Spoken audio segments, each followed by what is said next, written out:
Hello, मेरा नाम आकाश है और मैं आज आपको क्लास 12th बायोलॉजी का chapter 1 reproduction in organism discuss करूँगा।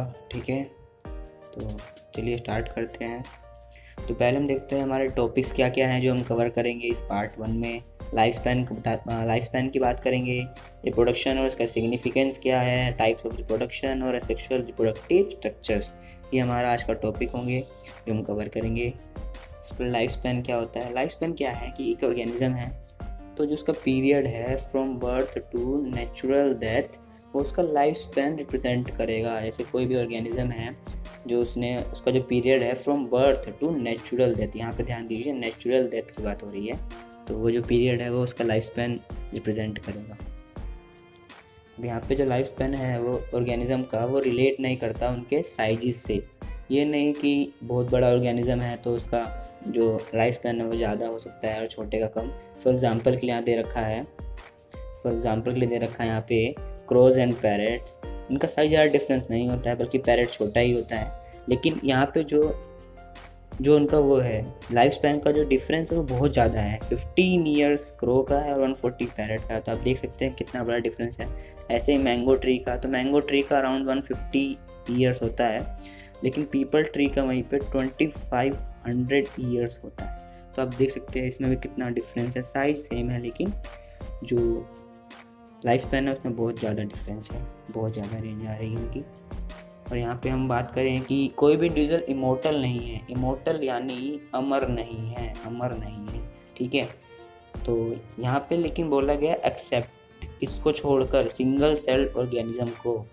वैसा क्यों बोला कि सिंगल सेल ऑर्गेनिज्म इमोर्टल हैं, अमर है? क्योंकि वो कभी मरते नहीं हैं, वो डिवाइड करते हैं बाय मिटोसिस, 2 डॉटर सेल में, तो वो मरे नहीं हैं, वो आगे फर्दर डिवाइड किए, उनकी नेचुरल डेथ नहीं हुई है, ठीक है। तो अब रिप्रोडक्शन की बात करेंगे हम। तो रिप्रोडक्शन क्या है? एक बायोलॉजिकल प्रोसेस है जिसके अंदर एक organism gives rise to young ones, यानी जो बायोलॉजिकल प्रोसेस है इसमें ऑर्गेनिज्म जो है ऑफस्प्रिंग प्रोड्यूस करता है, ठीक है, similar to itself. This is important, similar to itself. तो ऑफस्प्रिंग जो होता है फिर वो ग्रो करता है, मैच्योर करता है, फिर वो भी इन टर्न क्या करता है, न्यू स्प्रिंग प्रोड्यूस करता है, न्यू ऑफस्प्रिंग। तो यहाँ पे एक साइकिल बन रही है, आप देखेंगे, बर्थ की, देन ग्रोथ की, उसके बाद डेथ, ठीक है। तो रिप्रोडक्शन का जो मतलब ज़रूरी क्यों है? तो इसलिए ज़रूरी है क्योंकि वो इनेबल करता है कॉन्टिन्यूटी ऑफ स्पीशीज़, वो इनेबल करता है कॉन्टिन्यूटी ऑफ स्पीशीज़, ठीक है, जनरेशन आफ्टर जनरेशन। अगर रिप्रोडक्शन ना हो तो शायद स्पीशीज़ इंडेंजर्ड या एक्सटिंक्ट हो सकती हैं। अब यहाँ पे हम असेक्सुअल वर्सेस सेक्सुअल की डिस्कस करेंगे, पॉइंट्स क्या हैं। तो सेक्सुअल क्या होता है? सिंगल पेरेंट इन्वॉल्व होता है, वो डिवाइड कर जाता है। सेक्सुअल पेरेंट्स में 2 पेरेंट्स इन्वॉल्व होते हैं।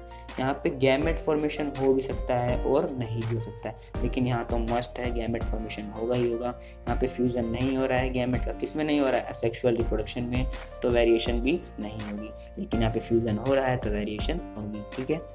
तो यहाँ पे एक वर्ड आया क्लोन, एक टर्म आई है क्लोन। तो देखते हैं क्या है ये क्लोन। कुछ नहीं है, जैसे कि एक असेक्सुअल रिप्रोडक्शन जो ऑफस्प्रिंग प्रोड्यूस होते हैं वो मॉर्फोलॉजिकली और जेनेटिकली सिमिलर होते हैं। मॉर्फोलॉजिकली मतलब फिजिकली अपीयरेंस जो होता है उनका, फिजिकल अपीयरेंस जो होता है उनका सेम होता है, और जेनेटिकली भी सेम होते हैं, तो उनको हम क्लोन बोल देते हैं।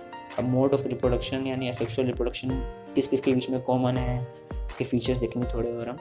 जो सेक्सुअल रिप्रोडक्शन है वो कॉमन है सिंगल सेल्ड ऑर्गेनिज्म में, और या फिर प्लांट और एनिमल जो रिलेटिवली सिंपल ऑर्गेनाइजेशंस के हैं, जो सेलुलर लेवल पे हैं, ठीक है।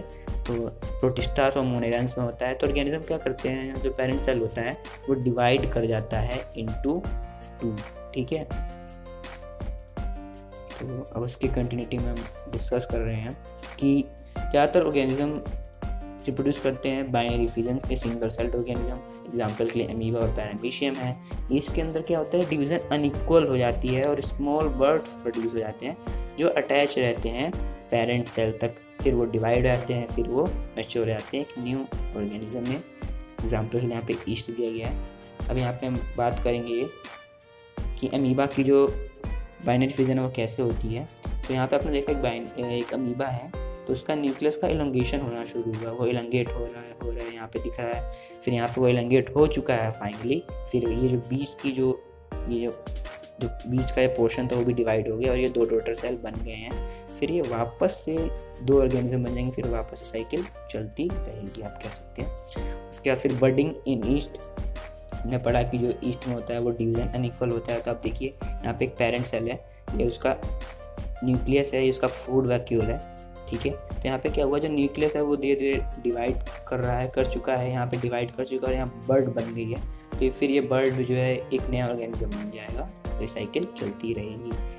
अब असेक्सुअल रिप्रोडक्टिव स्ट्रक्चर्स कौन कौन से हैं जो सपोर्ट करते हैं, तो फिर ये बर्ड जो है एक नया ऑर्गेनिज्म बन जाएगा, साइकिल चलती रहेगी। अब असेक्सुअल रिप्रोडक्टिव स्ट्रक्चर्स कौन कौन से हैं जो सपोर्ट करते हैं, ठीक है। तो जो क्लैमिडोमोनास है उसके अंदर जू स्पोर्स होते हैं, ये मोटाइल होते हैं, ठीक है। और ऐसे ही पेनिसिलियम आपने जरूर सुना होगा, ये एंटीबायोटिक्स में यूज़ होता है, एंटीबायोटिक्स में, ठीक है। और हाइड्रा में बर्ड्स, जो हाइड्रा होता है उसके अंदर बर्ड्स से रिप्रोडक्शन होता है, सेक्सुअल रिप्रोडक्शन। और स्पॉन्जिस में गैम्यूल्स होते हैं। आइए देखते हैं दिखते कैसे हैं। तो यहाँ पे हम देख सकते हैं कि जो जू स्पोर्स है वो मोटाइल दिख रहे हैं, उनके पास फ्लैजिला है मूव करने के लिए, ठीक है, उनके पास फ्लैजिलम है मूव करने के लिए। और यहाँ पे जो ये पेनिसिलियम है, पेनिसिलियम के पास कोनिडिया है। और ये हाइड्रा के पास बर्ड है। और जो स्पॉन्जिस है उसके पास गैम्यूल्स हैं, जो बीच में आपको दिख रहे हैं गैम्यूल्स हैं। सो हमारा जो टॉपिक था वो कंप्लीट हो गया है और मैं आशा करता हूँ कि आपको मेरे वीडियो से ज़रूर कुछ हेल्प हुई होगी। और हाँ, special thanks to my school biology teacher Ritesh Gupta sir, thank you so much.